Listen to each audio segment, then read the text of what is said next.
Bueno, hola Nico, muchas gracias por esta conversación a la distancia. Me señalabas que vos, bueno, sos chileno, aparecés como chileno español en el flyer, pero también tendríamos que sumarle Argentina, porque viviste el tiempo suficiente acá como para ya tener documento argentino. Así que, Sí, sí, hola Evelyn, gracias a ti, a ustedes. Y así es, estoy viviendo en España, sacando los papeles españoles en realidad, claro, casado con española, pero claro, tengo DNI argentino. bien. Bueno, vamos a hablar un poco de tus últimos proyectos. Vos trabajás mucho con el formato de sitio específico, horas pensadas para ser expuestas en un contexto en especial. Pero bueno, antes te quería preguntar cómo te inscribís vos en este concepto de tecno rural, que es el eje de esta charla, un concepto en el que estuvieron trabajando mucho junto a Antonio Urrutia. Sí, yo pienso que de alguna manera el concepto de tecno rural tiene que ver con justamente el modelo centro-periferia, no propio de nuestro modelo económico, ¿no? Pienso que ese es el eje, ¿no? Cómo operamos desde las periferias, ¿cachai? Eh, Ahí yo sé que Antonio, eso es cosecha de él, trabaja desde, o agarra como referente un personaje de una telenovela chilena de los 90, justamente esta supuesta época de oro de la economía en Chile. Pero tiene que ver, pienso, con el modelo centro-periferia, con la dinámica, que es una dinámica de poder. Ok, y eso se ve bastante reflejado. Nos querías empezar contando de un trabajo que hiciste en Chile hace unos años atrás con este pato que estamos viendo en pantalla. ¿De qué se trató este proyecto? Sí, o sea, este no lo hice yo, a lo que voy es que, claro, yo trabajo, pienso desde, o intento, es un intento, desde la semiología en la medida en que me interesa la visualidad como un fenómeno lingüístico y por lo tanto posee signos que uno como autor los manipula, los lee, los estudia y los manipula, ¿cachai? Pero antes que eso, claro, antes de hablar de cómo opero, tiene que ver, que justamente la semiología tiene que ver con el sitio específico, pienso. Eh, Antes que eso, tiene que ver con desde dónde vengo. Y vengo de Chile. Entonces, Chile es un país, en el fondo, es un latifundio, o sea, es una finca rústica, justamente por sus dinámicas de poder. Y esas dinámicas de poder repercuten y también se ejecutan en el terreno de las artes visuales. Por eso el ejemplo del Pato. Este es un colectivo que se llama, que arman un festival, no sé si lo siguen haciendo, duró años, se llama Hecho en Casa, que es de un grupo de hueones como de centro derecha, bien intencionados, en el fondo son un bostezo, donde apuestan por las artes visuales monumentales, pero apolíticas. ¿Ah? Es un trabajo súper cosmético. De hecho, cuando convocan a este festival de intervenciones urbanas, la primera pauta es que no puede ser político. No solo por las figuras que se traten, esto es lectura mía, ni los temas a tratar, sino que pienso que no hay lectura de los contextos y el entorno directo, en términos incluso espaciales. Entonces, termina siendo solo decorado, ¿no? Cosmética. Y acá, para mí, es un claro reflejo del Chile contemporáneo, este latifundio, esta finca rústica. Instalan un pato en una laguna del centro, en Quinta Normal se llama, y se les desinfla. Eh, Ese es el primer ejemplo visual en cuanto a lo que me interesa de Chile como el lugar de donde vengo y de donde saco el material para trabajar, en términos operativos. Y el otro es el iceberg que envía Chile acá a España, a Sevilla, el año 92, en la Expo Sevilla. ¿Ah? Justo terminada la dictadura, mandan este pedazo de hielo para donde en el fondo hay simulación y disimulo al mismo tiempo, ¿no? Simulando ser primer mundo, fríos y maduros, y disimulando que no se nos note la sudaca, ¿cachai? En el fondo mostrando que no somos bananeros como los vecinos, justamente para dentro de la lógica centro-periferia, en los centros económicos nos miren e inviertan. O sea, es una operación visual con un despliegue publicitario. Y eso me parece que es clave para el Chile contemporáneo desde la dictadura hasta ahora. Bien. Y vos, bueno, muchas veces también decís salir a la calle con tus obras, irrumpir en el espacio público, lo que a veces puede generar cierto cortocircuito, cierta confusión en las personas que no están estrictamente ligadas al campo del arte y no entienden muy bien qué es lo que está pasando. Y ahí me gustaría hablar de las últimas producciones que ya expusiste, que ya tuviste cierto tiempo de procesar la recepción que tuvieron. Y bueno, una de ellas, la que más repercusión internacional tuvo, fue la de Estrategias Parasitarias para la Sobrevivencia de un Mundo Cruel. Usos títulos muy largos para tus obras.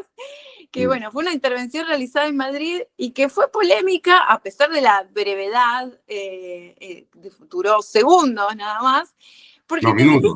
te metiste con la monarquía, ¿no? Que es una institución que en algunos países europeos todavía sigue teniendo ahí un aura de poder, de ser figuras intocables. Y bueno, saliste del ambiente controlado de las instituciones de arte contemporáneo para abrirte al espacio público, a la opinión pública, y eso implicó que cualquiera pueda opinar sobre lo que estabas haciendo, ¿no? Incluso opinar acerca de si ameritás ser llamado artista o no. Sí. Sí, sí, es raro porque son cuestionamientos que la gente no le hace a otras profesiones. Como de partida yo pienso que los artistas visuales somos los trabajadores más tontos que hay porque pagamos para producir, para trabajar. Parto desde ahí. Pero la gente no cuestiona la labor, y acá cito un amigo en común con Antonio, Guillermo Machuca, no cuestionan al dentista, ¿cachai? Acá todos tienen, cosa que me parece que, a ver, hay un exceso de democracia también. Capusotto dice, un poco de fascismo viene bien. No, ya, eso no lo digo en serio, ¿ah? Lo digo citando a Capusotto, que él tampoco lo dice en serio. Hay un exceso de democracia, ¿cachai? Como que todos pueden opinar, pero está bien, es parte del camino y el terreno que uno eligió. Sí, pero también tiene que ver con el tipo de obra que uno hace. A mí me interesa justamente tocar las pelotas, ¿cachai? Prefiero en ese sentido ser gamberro, un término muy de acá, a que dar un mensaje moral. O sea, de hecho, asumo la visualidad, las artes visuales como por un lado como un fenómeno lingüístico, o sea, un sistema combinatorio de signos, por eso lo de la semiología, es como una frase cuando cambié de lugar, a propósito del nuevo papa, ¿no? Eso de el SIDA tiene cura o el cura tiene SIDA, ¿cachai? Es cambiar de lugar un objeto y ponerlo donde no corresponde, pero puede ser leíble para todas y para todos. Entonces, en este tipo de trabajos pasa eso. Tomo dos elementos que existen, el oso y el madroño, que es la escultura ícono de Madrid, es el símbolo de la ciudad, de hecho, y también tomo el historial del rey emérito, Juan Carlos, ¿cachai? Entonces, al ponerlos juntos se arma esta nueva lectura. Donde además el título, que es largo, sí, pero también todos los títulos para mí son importantes. Acá hay un juego también entre lo parasitario de la monarquía, pero también el gesto parasitario de uno como artista visual. O sea, acá me estoy aprovechando de algo que ya existe, me acerco un poquito y ahí sobrevivo. En cuanto a obra, en cuanto a operación, en cuanto a artista, ¿cachai? Y ahí es como que empezó a ser como levantado por las noticias, ¿no? De distintos países del mundo, de qué era lo que estaba sucediendo. Sí, Fue bastante escandalosa. sí, sí. O sea, nosotros teníamos contemplado que iba a salir en los medios, ¿ah? Y ahí aparecen, por ejemplo, puta, referente argentino, un arte de los medios, donde además aparece McLuhan, ¿no? Con el medio es el mensaje. Uno puede hacer una ecuación ahí, el medio del mensaje del medio, pero ante todo tiene que ver con aprovecharse, y ahí voy a Kamnitzer, a infiltrarse como una posible opción, ¿cachai? Ante un sistema que acapara y se apropia de todo, ¿no? Por ejemplo, cuando hablo de arte contextual, pienso en la observación como ejercicio de lectura del entorno, ¿cachai? Por lo tanto, elementos identitarios. Ahora, cuando las identidades son acaparadas por el modelo, lo que te queda, pienso, desde un punto de vista crítico, o incluso por el gusto de hinchar las pelotas, es reutilizar estos signos de la misma manera en que lo hace tu entorno, ¿no? El poder. ¿Cachai? Entonces tomo estos elementos que pueden ser reconocibles para todo el mundo. Y al ser reconocibles para todo el mundo, también ellos mismos te pueden criticar, aplaudir. ¿Cachai? Para mí es un orgullo que el alcalde de Madrid, que es un facha, nos haya tratado de imbéciles, ¿cachai? En conferencia de prensa. Bueno, sí, hablábamos de esas técnicas de guerrilla de las cuales hablaba Camisser, que vos también aplicás en tu obra. Y, Totalmente. y algo así hiciste también acá en Buenos Aires, con un proyecto con un título vinculado aquí, ¿no? Y a nuestro himno, que tenés varias obras vinculadas a himnos latinoamericanos, en este caso de gente en su sitio o tentativas de una noble igualdad, que la concebiste específicamente para esta ciudad, un proyecto que se vio exhibido en esta misma galería, en Pabellón 4, en octubre del 2023, y ahí empezás a trabajar con el camuflaje de personajes que vos construís y que sumás al paseo de la historieta y a ciertas esculturas que se encuentran en San Telmo y en el centro porteño. Sí, y en otras ciudades también hay, pero claro, si me explico, lo argentino que tengo es de Buenos Aires. Sí, dejo esta imagen también porque tiene que ver con la reutilización o sea, pensar la visualidad como, justamente no como patrimonio de las artes visuales, pues. O sea, la imagen a cargo de la publicidad puede ser justamente el fetiche de la mercancía, ¿eh? Una promesa de incorporación, eh, y por lo tanto puede ser un elemento abstracto, pero también es concreto cuando ejecuta el consumo. Entonces ahí me trato de acoplar y repetir formas, ¿sí? Por eso voy a Kamnitzer cuando habla de la reutilización justamente de signos y el concepto del infiltrado, el que entra y sale. Eh, ¿Sí? Y bueno, en cuanto a gente en su sitio, sí, es parecida, pero no es lo mismo que lo del rey emérito. Se parecen en la medida en que son intervenciones callejeras de camuflaje y acople como herramientas operativas, pero en el caso del rey se utiliza una figura singular que es conocida en todo el mundo. Acá no, tomo una situación, que son estos personajes pop argentinos de la tele, del tango, del fútbol, de la religión, de la historieta, pero todos singularizados. Entonces lo que hago es tomar tres personajes de margen, que podrían ser miles. Un pendejo de Villa, que podría ser una cita Juanito Laguna de Bernie, una chica turra y un federal sacándose una selfie con un chumbo en la mano, apuntando a cualquier lado. O sea, los casos de gatillo fácil son un montón. Entonces me acoplo a esta dinámica de estos iconos pop, pero le meto estos personajes anónimos de margen, ¿eh? En algunos casos colados con los que ya existen, paso de la historieta, qué sé yo, o en espacios de memoria, ¿sí? Como en Club Atlético. Igual, por tiempo voy rápido con las diapos. Sí.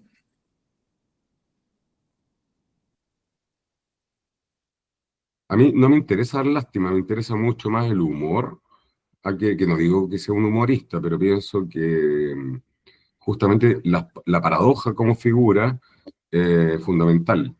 Entonces, ahí la foto la arma Larguirucho, ¿va? Con la mirada. Eh, Perdón que suene, me está mandando mensaje y no sé cómo eliminarlo. En el Nacional de Buenos Aires. Entonces, claro, el relato se va armando desde esta contradicción de personajes anónimos Y podría ser incluso violento si uno pensara, porque estas figuras, las que ya existen, los de Olmedo, los tangueros, ¿cachai? La misma Mafalda es para los turistas. Mafalda tiene una fila enorme, Sí, unos días. Entonces, ahí está en la Bolsa de Comercio. Entonces, pensar en algún guiri o turista al interior incluso, sacándose fotos con Juanito en la bolsa o Juanito en la vía del tren, tiene hay un ruido, un punto de tensión que es lo que me interesa, justamente esos puntos de tensión, volviendo atrás, como el ejercicio del rey, po, del emérito. El mínimo gesto, máximo rendimiento en términos mediáticos, ¿cachai? Es porque se toca alguna fibra y el ruido es grande. Ahora, los medios hacen eco según su conveniencia. Los medios fachos me tratan de zurdo, casi proetarra. La Washington Post le tira palos al rey de Inglaterra a partir de esta obra. La cosa es estar más o menos despierto sabiendo que si tiene impacto mediático lo van a tomar a su conveniencia. Entonces, a mí por eso te decía, no me interesa dar un mensaje, sino que me interesa ejecutar una acción de características políticas. Y en el caso de la obra de Buenos Aires es distinto, tener a Juanito ahí abandonado en la vía del tren, en el límite entre San Telmo y Puerto Madero, propio de la etapa menemista, sí. a Muy noventas. totalmente el uno a uno, ¿cachai?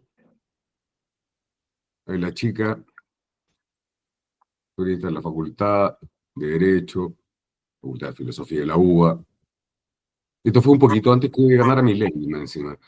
De hecho, esta obra se pensó antes y se empezó a construir antes que lo del rey. Se ejecutó después por distintos motivos. Primero por el estallido en Chile. Yo estaba en Argentina, fui a Chile, me pilló ahí y me quedé ahí. Y después vino la pandemia. Entonces, claro, es distinto, por ejemplo, el Cana en Plaza de Mayo o con los manteros senegaleses en el barrio 11. Que ya no están más. O sea, quedó como documento histórico porque el actual jefe de gobierno los hizo volar a todos. Ya es una foto irrepetible hoy en día. Mira. Mira, y hay postales, ¿ah? No sé si que. Hay en Buenos Aires, en el conventillo San Telmo, que hay postales, creo. Bueno, si hay una. O la misma Casa Rosada, ¿cachai? El día de la marcha de las madres, los jueves, con Rodolfo Walsh. Entonces, este trabajo, a diferencia del otro, son una serie, y por lo mismo me parece importante comentar que se piensa antes que el de España. Entonces, son una serie de tentativas para ver cómo se puede armar un relato justamente con estas 16 intervenciones. Pero así como fueron 16, podrían haber sido 40 o 50, o un personaje o 10. Entonces, esta edición lo que busca es cierto relato, en ciertos grados, cierta temperatura, en algunas situaciones donde unas son más silenciosas y otras son más, no pop, pero sí meten más ruido. ¿Cachai?